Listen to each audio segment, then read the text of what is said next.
been? Where did you dig up that old fossil? Going into Toshi Station to pick up some power converters. That's no moon. We're all fine here now, thank you. How are you? Welcome to the Star Wars Nerds Podcast. I'm Dan Vadabonker. And I'm Kenton Larson. And Kenton, before we get into the weekly round of Star Wars news, it's very sad to hear that Canadian treasure Graham Greene passed away this week. Yes. Oh, man. I loved him so much. He was such a great actor. He was in everything. Was he in Star Wars? He was never in Star Wars. Not in Star Wars, but I mean, when I say everything, I mean as a Canadian. Yes. I mean, everything. He was in everything Canadian. And American. I mean, he was in Die Hard for crying out loud. He was in so many things. Dances with Wolves was a big one. Yes, that was his big role. And I've seen so much like outpouring of grief. You don't see a ton of this stuff when celebrities pass. I mean, he's due for certain celebrities and stuff, but like just the amount of people who really truly love Graham Greene, and then all these clips of him in all the many things he's done, like the Red Green Show, like that's like pure Canadian comedy right there. He also did most recently. He was a guest. He showed up in Canadian. What was that one? Laughing. Yeah, I saw that. Right. It was terrible, but no, he was funny. Though. Yeah, he was. Yes, he was funny. But the show was the fix was in from the beginning. I actually had a good time watching that. I thought. Oh, you liked it? Yeah, it was not bad. I like Tom Green and Colin Mockery, and everyone else is an anonymous mystery to me. You didn't know who they were. No, and I didn't look up anyone after the show because that's how funny they were. That I was didn't feel the need. But if you turn on the show and go, well, Tom Green and Colin Mockery are huge. Well, then do you need to watch anything except for the finale? Well, you know what I mean? That's actually a good point. Yeah, I guess so. But they seem to have shot it in a day. They did. Yes, they really did shoot that one. Like in true Canadian fashion, it's on a budget. And again, Graham Greene shows up out of the blue, and he's just hilarious. Mm-hmm. So rest in peace, Graham Greene. I will watch Atlantic Rim this weekend in celebration of Graham Greene. I don't know what that is. What's Atlantic Rim? It's the cheap knockoff version of Pacific Rim. He's in it? Yes. He plays a general.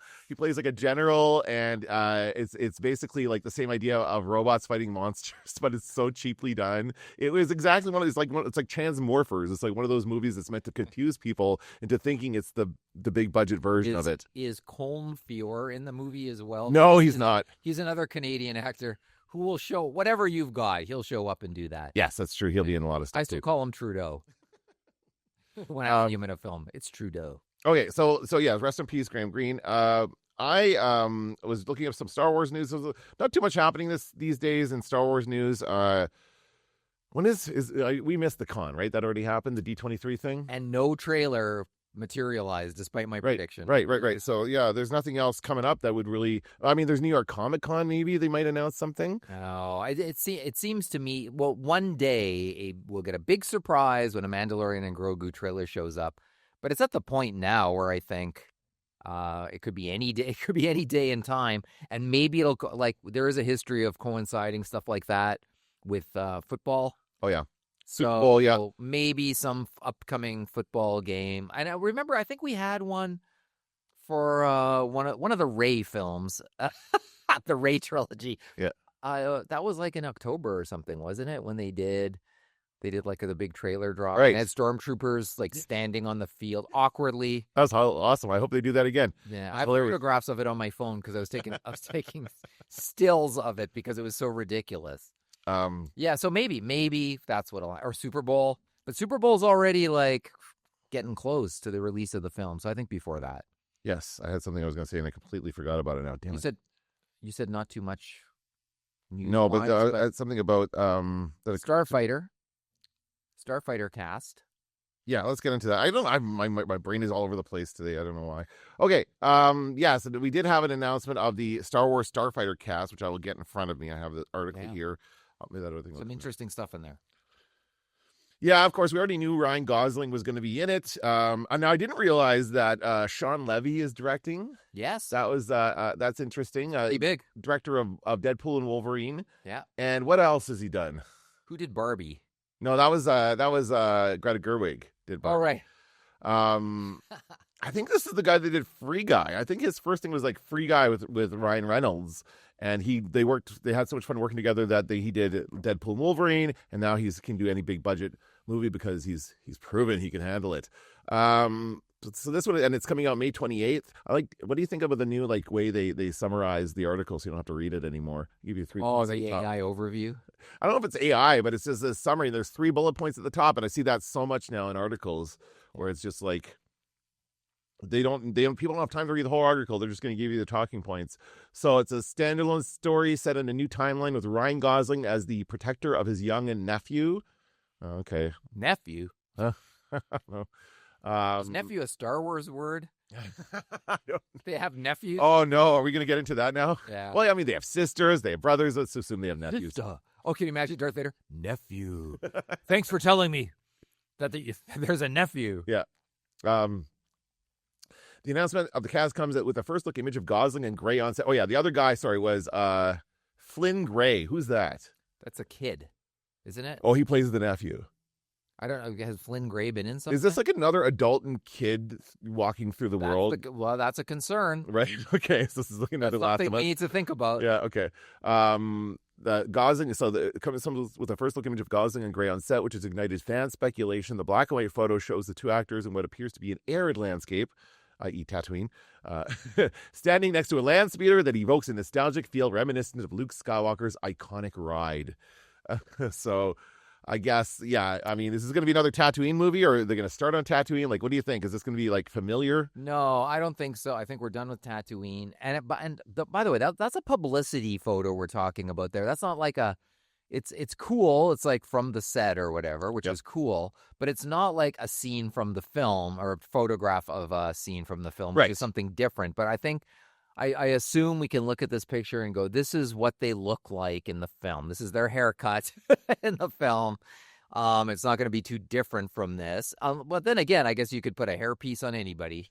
and probably every movie he's in, he's got a hairpiece. Gosling at this point. But he loses his hair? Every actor is losing that. Okay. The telltale bush, the shrub slanted on the front of their head. But I hear that implants is all the rage in Hollywood these days. There's really good quality implants and everyone's getting them and you can't tell. Yeah, for hair implants. For boobs. Right. No, that's the old school. That's old school Hollywood. The new implants in Hollywood are hair implants. That's what I hear. It's that and Ozempic. That's what's fueling Hollywood these days. You can still sort of tell though where an actor. It's sort of you see him in a film with a receding hairline, and then in the next film he's got a giant shrub on his head. You can sort of they're telltale signs. Okay, right? And because Mr. Gosling is getting up there in age. How old is that? How old a man? Oh, 50? I guess he's in his 40s. He's a little bit younger than me, I think. Okay, so he's in his 40s. Okay, it says here the film sees Matt Smith, Mia Goth, Aaron Pierre, I don't know who that is, Simon Bird, Jameel Westman, Daniel Ings, and Amy Adams as part of the cast. Amy Adams, that's a big actor. Yeah. And why is that name buried in that list? I don't know, because she's the Anne. She's the lot. They always do that, right? And we'll put the big name at the end of the list because that's an important part as well. The beginning and end, tops and tails, is the important part. It's probably going to say "and with Amy Adams" or something like that in the credits, right? Maybe she gets murdered in the beginning, which is right. Oh, yeah, we already got the plot. There we go. So she gets murdered in the opening scene, but she's a big actor, so she still gets a top billing. Now, I feel like AI wrote this article because it says, I think it is. The film's director, Sean Levy, has expressed his excitement about the project, stating, quote, "I feel a profound sense of excitement and honor as we begin production on Star Wars Starfighter. From the day Kathy Kennedy called me up, inviting me to develop an original adventure in this incredible Star Wars galaxy, this experience has been a dream come true, creatively and personally. Star Wars shaped my sense of what story can do, how characters and cinematic moments can live with us forever. To join this storytelling galaxy with such brilliant collaborators on screen and off is the thrill of a lifetime." End quote. There's no way he said all that for real. He actually said it out loud. More excited. He yawned. Yay, my bosses. Yeah. I'm very happy to be being paid by Disney. No, he that's obviously a written quote for a press release. It's part of a press. It's not something he would have actually said. The script is by Jonathan Tropper and Ryan Gosling, Dan Levine, and Mary McLagan, and Josh McLagan. like an executive produce. Who cares about the executive? I kind of like the idea that Gosling is invested enough to be credited as it. Well, no, but that's how things work in Hollywood. Though. Yeah. Every major project has to have like a major star as a producer, because then they're invested and they will actually try and they'll promote it and stuff. But they have him listed as writer though, don't they? no, as producer. Oh, executive pardon producer, me. I not thought it was right. Yeah, no, I misread that. Sorry. But yeah, he's like executive producer, which means he's probably put some of his own money into it, and he's got like a call on like what happens in the story and stuff. So he's got like supervision, whatever they call it, script supervision. Right. I don't know how that works. Script first right of refusal. Maybe he probably has a guy. Like I heard that some of these guys have like their own personal script writers to rewrite dialogue in their own voice. Probably He can still be kind of Ryan Gosling-y throughout the whole thing. Yeah, and I think Star Wars needs a little bit of that. Yeah. He's like a Han Solo kind of guy, you could say. So I think that's good. I think cynicism and skepticism are like a welcome thing in Star Wars, because that's a rogue kind of guy like Han Solo was. So I think that might be a good thing. Does he look like he's a Jedi in that picture though? You think this is Jedi material, or do you think this? You were always thinking it's Jedi material. But that's your first call for everything. Doesn't he have a robe over his Yeah, he's head? kind of got a robe. Like he's got a guy. So they're just sitting there. Oh, the kid looks like Broom Boy. The kid's got all those caps on. Don't tell me that's who that kid is. Don't tell me. Do you literally think that that's where the story is going? He probably what's his name probably wrote a treatment of that. Who was working? Ryan Johnson was working on that at some point, and he probably had like some kind of a story going for that. But no, probably not. They just like that look of that kid with that hat on. I'm getting sick of those hats. You know the kind of hat I'm talking about. Sweep. Or like Newsy. Oh yeah, exactly. That kind of thing, right? Yeah. Kid on the corner selling newspapers is what he looks like. Yeah. No good. No, but he does. I would say they're leaving it pretty. Yeah. Up in the air. He looks like he could be like a what's his name? Bail Organa type or something like that, right? Like that. He could be that. He could be any type of a character on Star Wars. This cannot go down the same road as Mandalorian and Grogu. So I'm hoping that we get something that's a little different than that, despite the classic mentor and I remember. student. Thank you for reminding me. I remember what I forgot I was going to say before. What's that? I saw the trailer. I saw the Mandalorian Grogu trailer that was leaked and then deleted, but somebody reposted it on TikTok, so I did see it. And so just to make sure it was the same one, is it just him like beating up a bunch of guys in a cargo bay or something like that? Like he shows That's up where and it he's starts, and then there's also a little Hoth battle. Yeah. Okay, yeah. There's some humor involving an AT-AT driver. Right. There's some. It looks whiz bang, crash bang, funny. If any. Yeah, I agree. And it was like, it did give me the sense of like almost like a Beverly Hills Cop kind of a thing, right? Like that kind of a humor along with action. Kind of thing. I think it looks like a lot of fun. But how much money can a Star Wars movie make in a world where everything makes less and less and less all the time? I hear that the Mission Impossible movie didn't make anything. Oh, it bombed. Well, not that it bombed. It made like people went to see it, but it did not make money because it cost so much to make and they spent so much on marketing. It's so $1 it billion does not, for that stuff. and it does not make that back. It will not make that back. And I don't know how much it used to be a given that a Star Wars movie would make $1 billion. But I mean, look at Superman. So you look like all the Supermans have been successful. But as you look at them through time, have they really? Okay, Superman with Christopher Reeve, for adjusted for inflation, was a monster hit, and then each one after made less and less and less until you have a new movie which people seem to like, which made less than all of them. I don't know. I can't remember how much it made. Really? I remember it made less. So I think it did. Adjusted for inflation or whatever, it didn't. It was fine, but it was not what one would expect. For like Superman is the ultimate movie for everyone, right? In theory. Yeah. But I think these days it's really hard to get people to go to a theater and in any great numbers. And I think if you have a big action-packed movie, $500 million might be the best you could hope for around the world. I don't know. I don't know. Like, but with that's not that's bad. That's a good. Well, yeah. But for a while there. when movies were dominating, one would expect like a hit makes $1 billion. Yeah, that was the Avengers, like Right. those movies all made $1 billion, and even the Star Wars movies that came out before, right? Those sequel movies all kind of they made did that. great. They did well. So I think that might happen. I think that the Mandalorian and Grogu movie might hit close to $1 billion because it'll have been a long time between Star Wars movies, so people will want to go to the theater to see it. But maybe next one coming out with Ryan Gosling, not so much. Even though it's only going to be a couple of years later. Or even 1 year later. So maybe this means they're going back into the one per year thing. I think it's going to be too much, and people are going to get bored of it, and they're going to wait for it to come into Disney Plus. Possibly, but I do think that having a Star Wars movie with a big star in it is a good thing at this point. I think it's a test that needs to be done. Yes. Because we're going to discover something with Starfighter, because first of all, I don't know if Starfighter is going to be the last name of this film. Like, that's it for sure. It's called Starfighter, or is that just a holding name? It's very. I think that's what it's called. It's a very generic. Isn't it name. Star Wars Starfighter? I should look at this. Oh, like Star Wars : Starfighter. Probably either or. I'm sure there's a colon involved. Yeah, colon is involved in the That's right. film. Yeah, that's the Sarlacc colon in the sand. Yeah, Star Wars : Starfighter is what it's called. Well, Starfighter is a generic name. It's not. I don't find that to be as motivating a name as something else might be with a verb in it. But having a big star in there, I think, okay, this is a good tester. We are going to find out, like, what do people want out of Star Wars in a theater with Mandalorian and Grogu first, with a successful franchise. We'll find out how that goes. Mm-hmm. And then we'll find out with something like a Star Wars story that nobody's familiar with actors who are very popular. All right, how does that do?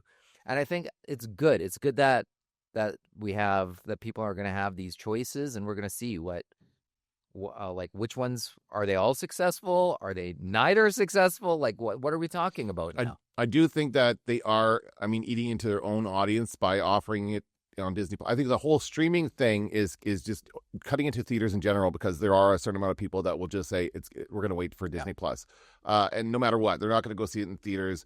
And they continue to give us good series on Disney Plus, like the new Alien show, which is I'm kind of liking now. I think I was kind of on the fence about it, but now I like it. This latest episode, which is kind of crazy, it was like completely out of context not on context, but out of the timeline of the rest of it. But it's still a good show. In a way, I loved that episode. In a way, I hated it. Yeah? With the out of context part. Okay. Where you're kind of like, I can't wait to see what happens. And you're like, oh. Well, but it kind of reminds me of Acolyte, because Acolyte did that too, right? They jumped around in the timeline, like the story. The Acolyte had the balls to show us the same thing twice. That's right. And at both times, it was awful. Yeah, that's right. But this Alien show, it's just basically, I think, I was talking to a friend of mine, he said, I think the argument was, I think that was meant to be the first episode, and somebody in their thing said, you can't use this as the first episode because none of these characters are going to be in the rest of the show. And so they wanted to establish the characters that they have so far, and then so they just use this as kind of a midpoint. So then they're going to continue now the rest of the series, the rest of the story with this guy, who we thought kind of as a bad guy, but now I kind of like him, that security guy. Well, we thought he was the resident asshole. He still did something asshole-ish, though, in the episode. Oh, sure. He still did something he shouldn't have done, given everything that came before. Yeah, no, I agree. Yeah. But they continue to give us good content like that on Disney Plus. They're going to keep doing some streaming series, some Star Wars streaming series. I think the longer, we only have Ahsoka now. That's it. As far as the actual series, I'm not talking about animation stuff. Whatever. No, that's live always. action. But that's the only. I think that's the only thing on deck. I don't think there's anything else. Oh, so yeah, maybe they are moving away from the streaming. Interesting. Okay. So, hey, if I'm not getting regular Star Wars to stream on Disney Plus, I think that to me is like, well, I'll go see the stuff in the theater then, but I won't have Disney Plus. That's right. Yeah, I could make that choice as well. It's interesting that all I see, I have the Disney Plus with advertising. The only ads I ever see are ads for other Disney Plus properties.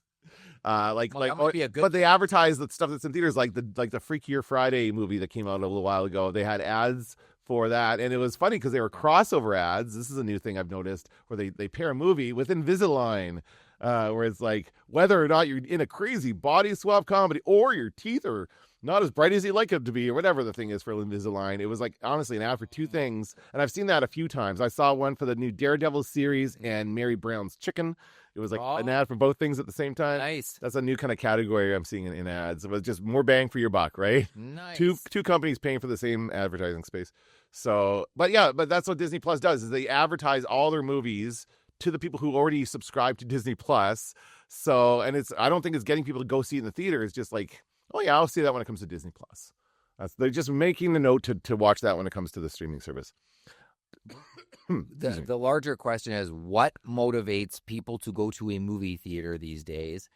And when I say people, I don't know that we have films anymore. Like Barbie was the last one that everyone felt that they were forced to go to, whether they wanted to see it or not.